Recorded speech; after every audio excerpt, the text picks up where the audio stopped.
एक समय की बात है, जंगल के पास एक गांव था और उस गांव में लोग अपना खुशहाल जीवन व्यतीत करते थे। एक दिन उस गांव में एक अनजान व्यक्ति आ गया। गांव के लोग उस व्यक्ति को देखकर डरने लगे, क्योंकि वह व्यक्ति दिखने में अजीब लग रहा था।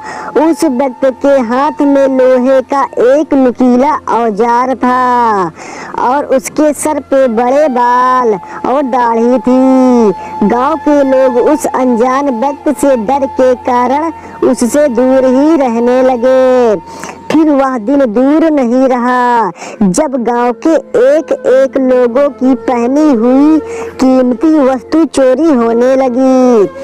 परंतु वह व्यक्ति कोई और नहीं था, बल्कि गांव में आया हुआ वही अनजान व्यक्ति था।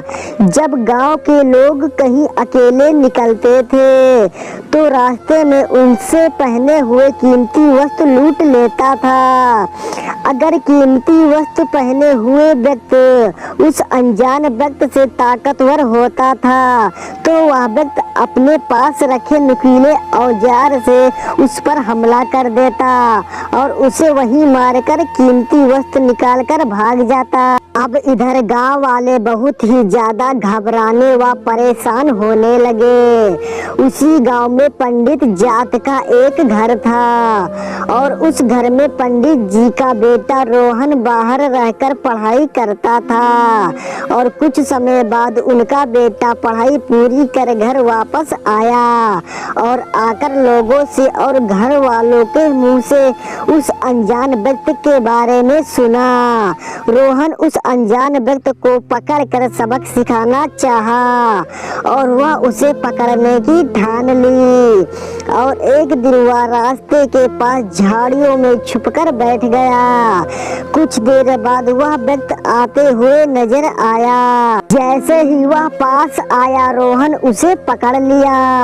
वह व्यक्ति अपना नुकीला खंजर निकाल के रोहन पर हमला करता रोहन उसे छीनकर फेंक दिया और रोहन उस व्यक्ति से ज्यादा ताकतवर वह बलवान था। रोहन उसे मारने लगा। वह व्यक्ति रोने लगा और दया की भीख रोहन से मांगने लगा।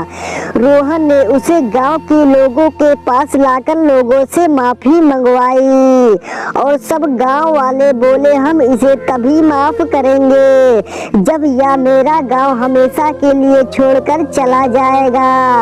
और वह व्यक्ति गांव छोड़ने के लिए तैयार हो गया और हमेशा के लिए गांव छोड़कर चला गया। अब गांव वाले खुश होकर पहले जैसे रहने लगे।